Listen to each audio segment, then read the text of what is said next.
This is the Politics and Citizenship Review, page 2.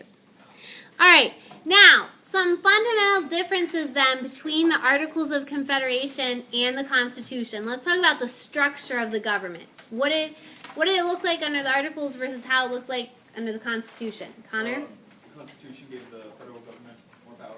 Very good. Yes, the Constitution is going to give the federal government a lot more power than the Articles of Confederation did. They're going to have the power to tax, the power to make treaties with foreign countries, the power to regulate interstate commerce, just to name a few examples. All right, other differences. The Constitution had a system of checks and balances. Very good. The Constitution had a system of checks and balances because it had 3 branches of government as opposed to the Articles' 1 branch. The Articles had 1 branch, it was a Congress, and it was unicameral, meaning it was 1 house. Okay? What did the Constitution set up for us? What are the 3 branches of government, people? Executive, legislative, and judicial. And our legislative branch is bicameral. It's 2 houses. Okay. Under the Articles, every state got 1 vote no matter what your population was. What is it like under the Constitution? Sam? We have the Senate, which is 2 representatives per state, and then the House of Representatives has as many representatives like decide on population. Very good. So we have 2 houses. One's just equal votes for everybody, the Senate, and then the other one's based on population. Okay. All right. Now, Shays' Rebellion I've highlighted there because that's really what's attributed to forcing most people to realize that there was a problem with the Articles of Confederation. Okay. Shays' Rebellion is farmers who revolt in Massachusetts. And they were mad because their land was getting foreclosed on. Because there was not actually enough currency to go around for them to be able to pay back their debts. And that's another problem with the Articles. There really wasn't federal regulation of the currency. So they rebelled. Now, the rebellion was put down, but many people started to realize if we had a larger rebellion like that, there'd be no way for the federal government or the national government to put that down. So first, George Washington had a couple representatives from states meet at his house. Then there was the meeting at Annapolis, Maryland, before there was finally the Constitutional Convention. And the Constitutional Convention will begin in 1787. And in about 3 months, they've written an entire Constitution. Keep in mind, Adams, Jefferson, not there. They were gone overseas. Okay? Washington, Ben Franklin, Hamilton, Madison, all those people were there. What year was the Constitutional Convention? 1787. Is that the same year that the Constitution was ratified? No, it won't get officially ratified till 1789, I think. Okay, let's talk about the major compromises that made up the Constitution. Okay?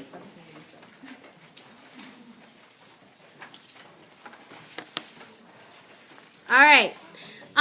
The Great Compromise, also called the Connecticut Compromise. What was that about? It gave us a Senate and House representatives. Very good. It was about representation in the legislature. It's what created the Senate and the House. There were 2 different plans before we came up with the Great Compromise. There was the small state plan, which was the New Jersey plan, which was proposing a unicameral House with everybody in equal vote. And then there was the Virginia, or large state plan, which was 2 houses, and they were both based on population. Okay, and that's how we came up with the Great Compromise, which is what we have today. The 3/5 compromise. What was that compromise about? Yep. Each slave would represent 3/5 of a person. Very good. Each slave, when it comes to representation and taxation, would be 3/5 of a person.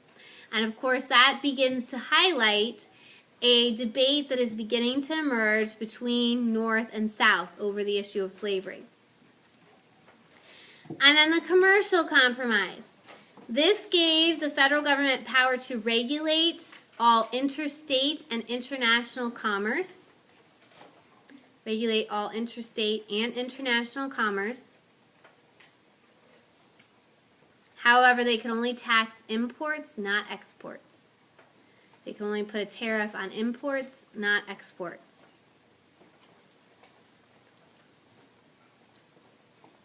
Now, only 9 out of the 13 colonies had to ratify this for it to become the Constitution, but of course they wanted all 13, and all 13 eventually will. Now, in the debate over ratification, 2 groups emerged. These are not the first 2 political parties. These are merely factions that spring up over the ratification of the Constitution, okay? So we got the Federalists who wanted ratification and the Anti-Federalists who were opposed to ratification. Key Federalists would be Washington, Madison,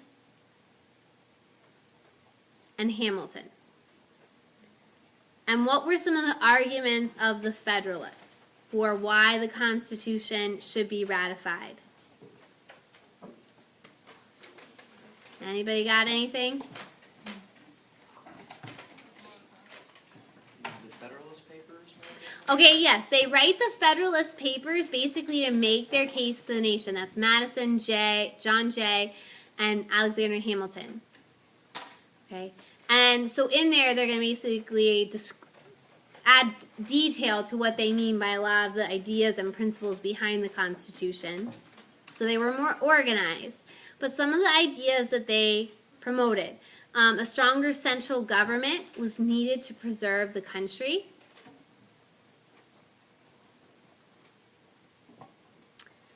A stronger central government would better rule over the factions that develop in our country and the diversity of our country.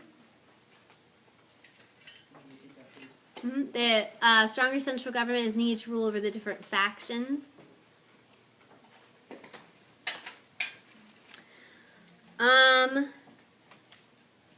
They emphasized all the problems with the Articles.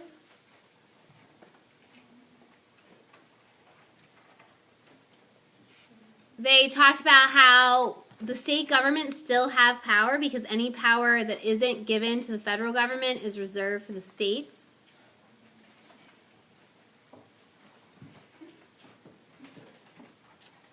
And they argue that checks and balances would prevent a monarch from coming to power.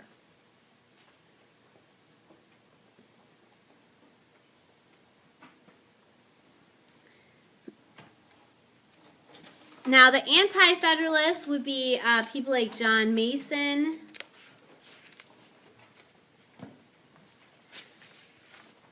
Patrick Henry, and John Hancock.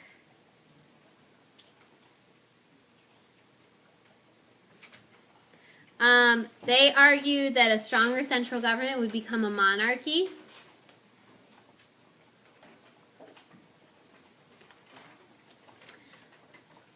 They thought that republicanism only worked in smaller local settings, that you try to expand republicanism over a big diverse nation and it's just not going to work.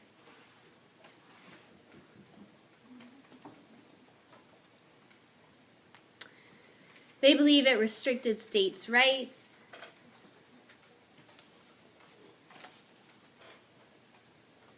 And of course, their main argument is that there's no Bill of Rights to protect the people. The Federalists argued, well, we don't need a Bill of Rights. It's assumed that they have all rights if we don't make a specific list. Okay.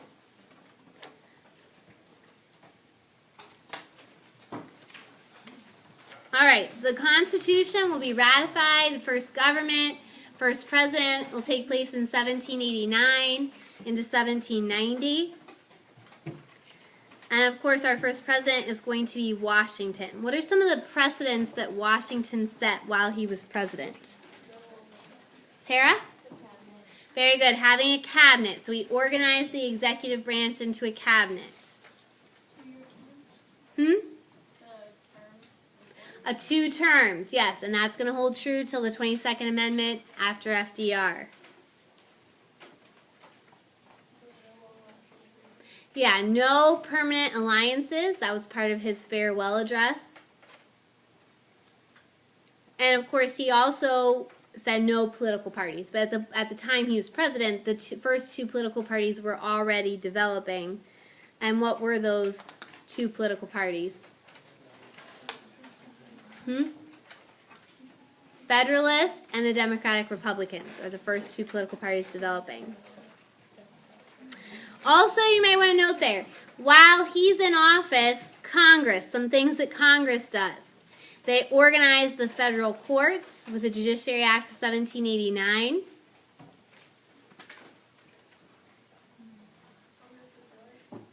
They organized the federal courts with the Judiciary Act of 1789. They pass a Bill of Rights, and then that goes to the states for ratification. That becomes the first 10 amendments. And they established all 3 parts of Hamilton's financial program.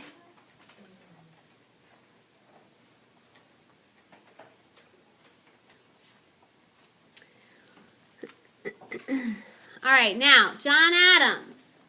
He officially is a Federalist. He's our 2nd president. However, Hamilton is really the leader of the Federalist Party at this time, and he considers himself a high Federalist compared to John Adams, who isn't Federalist enough for him. But what does federalism mean under Adams? Well, typically Federalists believed in supporting the British over the French in the war.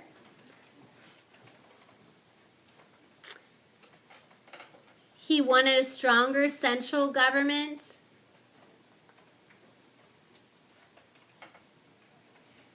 So they did support Hamilton's economic plan. And what position do Federalists take on the Constitution? Michaela?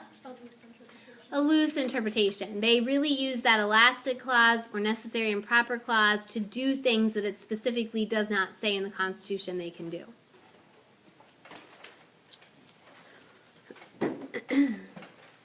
I would also note there that when he does not win the election of 1800, but what does he do to ensure that the Federalists maintain control of the judicial branch? He appoints them as judges. Very good. The Federalist Congress passes the Judiciary Act of 1801, and then he appoints a bunch of Federalist judges at the last minute, known as the Midnight Justices. Civil liberty violations that occur under Adams. Yep. The Alien and Sedition Act. Very good. The Alien and Sedition Acts. The Alien and Naturalization Acts make it harder for immigrants to become citizens and easier for the president to deport immigrants. So make it harder for the immigrants to become citizens and easier to deport immigrants. That's the Alien and Naturalization Acts. And then the Sedition Acts says it's illegal to criticize the president or Congress. Now, he says that this is to keep us neutral in the war between Britain and France, which we know is a hot topic at this period, but in actuality, it was really to get rid of the Democratic Republicans.